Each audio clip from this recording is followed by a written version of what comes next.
دو عظیم سپہ سالاروں کے مابین معرکہ حق و باطل۔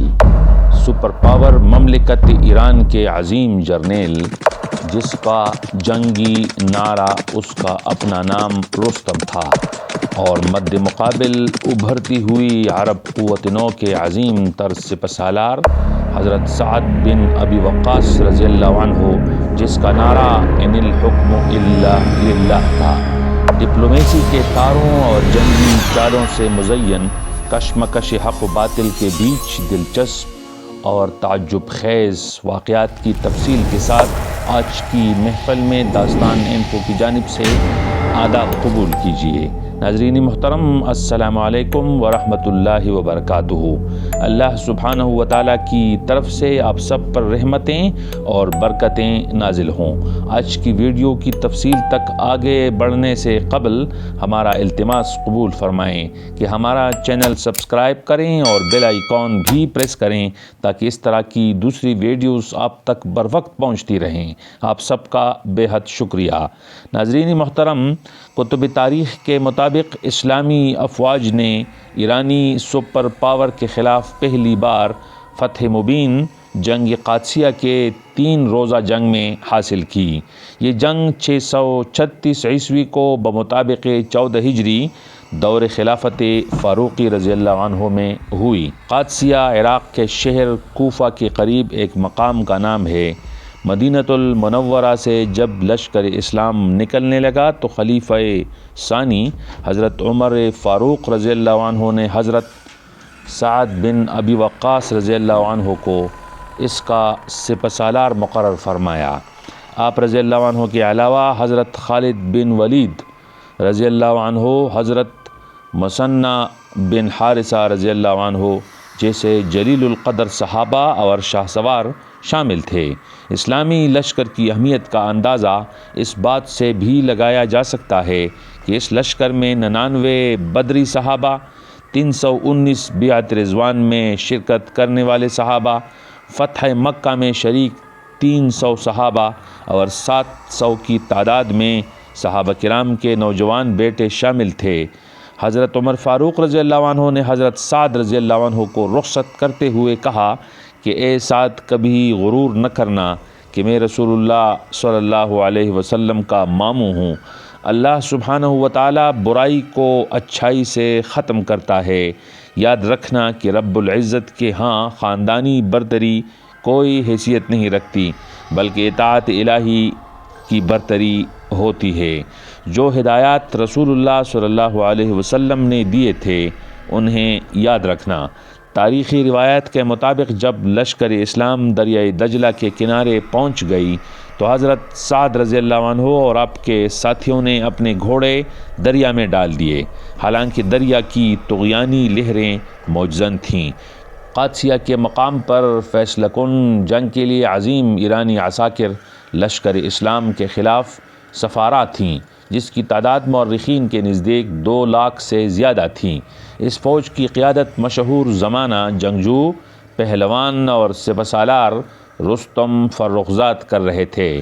ساسانی افواج کے دوسرے مشہور پہلوان جنگجو میں سے بہمن جادویہ، ہرمزان جالینوس، شہریار ابن کنارہ، پیروز خسرو، مہران رازی کنارہ، تیرویہ نخیرگان، جواں شیر، موشیغ ثالث، مامی کنان اور گریگور نووی راک شریک تھے۔ جنگ شروع ہونے سے پہلے رستم نے گفت و شنید کی غرض سے ایک نمائندہ حضرت سعد بن ابی وقاص رضی اللہ عنہ کے پاس بھیجا تاکہ وہ اس کے پاس اپنا کوئی نمائندہ ارسال کرے۔ حضرت سعد رضی اللہ عنہ نے اس کے جواب میں ایک نہایت غریب اور کمزور سپاہی حضرت ربعی بن عامر رضی اللہ عنہ ارسال فرما دیا۔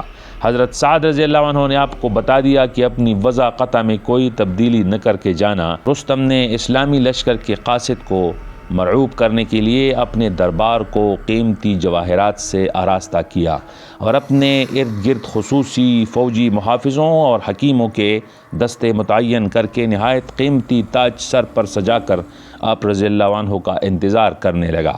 حضرت ربعی رضی اللہ عنہ جب وہاں پہنچا تو رستم نے اسے اندر بلانے کا حکم دیا۔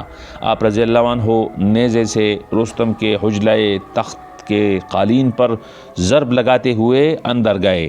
رستم نے آپ رضی اللہ عنہ سے بیٹھ کر بات کرنے کو کہا تو آپ نے فرمایا کہ میں آپ کے پاس مہمان کے طور پر نہیں بلکہ ایک فوجی نمائندے کی حیثیت سے آیا ہوں، اس لیے میں کھڑے ہو کر بات کروں گا۔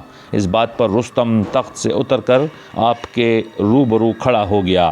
اس نے کہا، قسم ہے میرے معبودوں کی، تم عربوں سے زیادہ ذلیل و خوار قوم ہم نے کہیں نہیں دیکھی۔ اہل روم، اہل یونان اور اہل فارس کی اپنی تہذیبیں ہیں جو ترقی یافتہ ہیں، مگر تم تو جھگڑالو، ضدی اور خودسر ہو جن کا کام بکریوں اور اونٹوں کو ریگستانوں میں دوڑانا ہے۔ تم کس غرض سے ہماری سرحدوں پر آئے ہو؟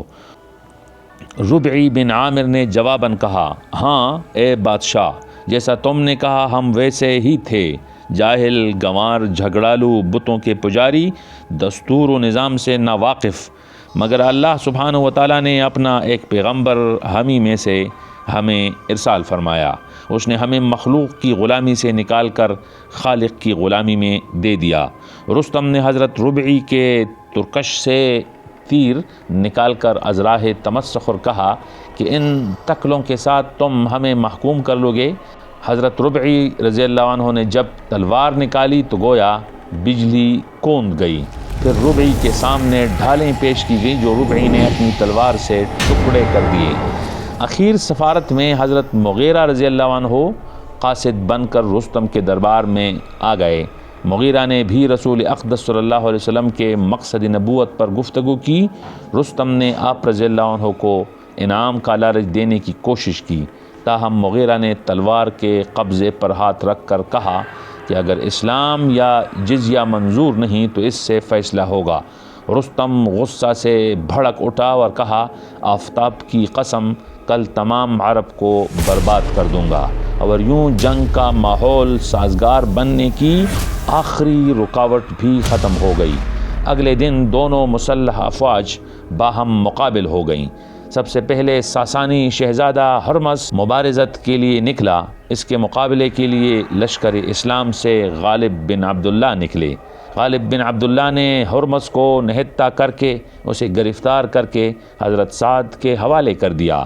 اس کے بعد ایک اور ایرانی جنگجو مبارزت کے لیے نکلا جسے عاصم نے تعاقب کر کے پکڑ کر حضرت سعد کے حوالے کر دیا۔ اسی طرح ایک اور ایرانی کمانڈر چاندی کا گرز لے کر نکلا جسے عمر بن معدی کرب نے گرفتار کر لیا۔ رستم نے اپنے جنگجوؤں کی یہ پرہزیمت حالت دیکھی تو برہم ہو کر جنگ عام کا اعلان کر دیا۔ رستم نے صف اول کے دستوں میں ہاتھیوں کو رکھا تھا جو تربیت یافتہ اور منظم تھے۔ ان ہاتھیوں کی قیادت دو رنگ یعنی سفید اور سیاہ رنگ والے ہاتھی کر رہے تھے۔ اسلامی لشکر کی تعداد اگرچہ ساسانیوں کے مقابلے میں کہیں کم تھی مگر نظم و ضبط مثالی تھا۔ حضرت سعد بن ابی وقاص رضی اللہ عنہ بیمار تھے، اس لیے وہ بذات خود جنگ میں شرکت کرنے سے قاصر رہے، تاہم وہ ایک 2 منزلہ چبوترے سے اپنے قائم مقام جرنیل مثنی بن حارثہ کو چٹیاں پھینک پھینک کر ہدایات دیتے تھے۔ اس وقت گھمسان کی جنگ جاری تھی، گویا سمندروں کے درمیان جنگ ہو رہی ہے۔ ہاتھیوں نے اسلامی لشکر کے کئی قبائل کو سخت نقصان پہنچانا شروع کر دیا۔ پے در پے نقصانات اٹھانے کے بعد حضرت سعد رضی اللہ عنہ نے تیر اندازوں سے ہاتھیوں کو نشانہ بنانے کے لیے کہا۔ تیر اندازوں کے شدید حملوں سے ہاتھی بدک گئے اور شام تک مسلمانوں کا پلہ بھاری رہا۔ پہلے دن کی لڑائی کو یوم ارماس کے نام سے یاد کیا جاتا ہے۔ دوسرے دن کی لڑائی میں مسلمانوں کو تقویت ایک نئی آمدہ اسلامی لشکر سے ملی جب ابو عبیدہ ابن الجراح رضی اللہ عنہ نے اپنے ایک لشکر ملک شام سے واپس عراق بھجوا دی تھی، جس کے مقدمۃ الجیش یعنی ہر اول دستے نے حضرت قعقاع بن عمر کی قیادت میں سب سے پہلے قادسیہ پہنچ کر مسلمانوں کی کمر مضبوط کی۔ قعقاع نے طلب مبارزت کے لیے میدان جنگ کا رخ کیا تو اس کے مقابلے کے لیے بہمن جادویہ نکلے۔ دونوں جنگجوؤں نے شاندار انداز میں بہادری کے جوہر دکھائے، مگر حکم الہی سے بہمن جادویہ حضرت قعقاع کے ہاتھوں ہلاک ہو گئے۔ اس طرح کے کئی ایرانی کمانڈرز کام آنے کے بعد رستم نے جنگ عام چھیڑ دی۔ ہاشم بن عتبہ نے 6000 کی فوج کو چھوٹے دستوں میں تقسیم کر دیا۔ وہ یکے بعد دیگرے بڑی سرعت سے ساسانیوں پر حملہ آور ہوتے۔ آج کے دن بھی ہاتھی مسلمانوں کو بری طرح زخمی و شہید کر رہے تھے، مگر مسلمانوں نے اونٹوں پر بڑی بڑی جھولے ڈال کر ہاتھیوں کو ڈرا دیا۔ اس دن کو یوم اغواس کا نام دیا گیا ہے۔ دوسرے دن کی جنگ میں 1000 مسلمان اور 10,000 ایرانی کام آئے۔ تیسرے دن کی فیصلہ کن جنگ کو یوم عماس کہا جاتا ہے۔ قعقاع و عاصم نے ایرانیوں کے سفید اور سیاہ ہاتھی کو قتل کرنے کی ترکیب سوچی، جس میں وہ کامیاب رہے۔ ان دونوں ہاتھیوں کے ہلاک ہو جانے پر لشکر ساسان میں بھگدڑ مچ گئی اور باقی ہاتھی اپنے ہی لشکر کو روندنے لگے۔ شام تک جنگ رک چکی تھی، مگر رات کو جنگ دوبارہ شروع ہوئی۔ اس دوران قعقاع کی رکابی فوج رستم کا حلقہ محافظت توڑنے میں کامیاب ہوئی۔ جب رستم کو موت قریب سے دکھائی دینے لگی تو بھاگنے کی کوشش کرنے لگا۔ ہلال بن علقمہ نے اس کا تعاقب کیا۔ نہر سویز کے کنارے حضرت ہلال نے برچھی سے ہوا ہی میں رستم پر وار کر دیا۔ برچھا سیدھا رستم کی پیٹھ پر لگا اور وہ گھوڑے سے دریا میں گر گیا۔ ہلال نے پہنچ کر اس کا کام تمام کر دیا۔ اس کا سر ہاتھ میں پکڑ کر وہ تخت رستم پر چڑھ گیا اور علی الاعلان کہا، اللہ کی قسم، یہ دیکھو میں نے رستم کو قتل کر دیا ہے۔ یہ سن کر ایرانی افواج کے حوصلے ٹوٹ گئے اور بھاری جانی و مالی نقصان اٹھاتے ہوئے وہ بابل کے طرف بھاگنے میں کامیاب ہو گئے۔ یہ عظیم فتح حاصل کرنے کے بعد حضرت سعد رضی اللہ عنہ نے تیز رفتار گھوڑے سے اپنا نمائندہ حضرت عمر فاروق کی خدمت میں بھیج کر بشارت دے دی۔ حضرت سعد رضی اللہ عنہ نے رستم کے ہتھیار، لباس اور گھوڑا حضرت ہلال بن علقمہ کو دے دیا۔ حضرت عمر فاروق رضی اللہ عنہ کے متعلق مورخین لکھتے ہیں کہ آپ ہر روز مدینہ سے نکل کر قاصد کا انتظار کرتے تاکہ کوئی اطلاع پا سکے۔ آخر کار حضرت سعد کا قاصد جب مدینہ پہنچا، وہ حضرت عمر رضی اللہ عنہ کو پہچانتے نہ تھے۔ آپ رضی اللہ عنہ نے اس سے جنگ کے متعلق پوچھا۔ وہ اونٹنی دوڑاتے دوڑاتے بولا کہ اسلامی لشکر کو فتح حاصل ہوئی ہے۔ آپ رضی اللہ عنہ نے پھر پوچھا کہ جنگ کے حالات بتا دو۔ آپ رضی اللہ عنہ اونٹنی کے ساتھ ساتھ دوڑتے جاتے اور پوچھتے جاتے۔ جب قاصد مدینہ پہنچے تو جان کر سخت خفت محسوس کی کہ وہ سوار تھے اور خلیفہ اس کے ساتھ دوڑ رہے تھے۔ جنگ قادسیہ میں اسلامی لشکر کی تاریخی فتح کا سب سے بڑا اثر یہ ہوا کہ پہلی بار اسلام کو عرب سے باہر عجم میں بھی پذیرائی حاصل ہوئی اور ایک قوت کے طور پر تصور کیا جانے لگا، جس کے بعد میں دیر پا اثرات مرتب ہوئے۔ تو ناظرین، کیسی لگی آج کی ویڈیو؟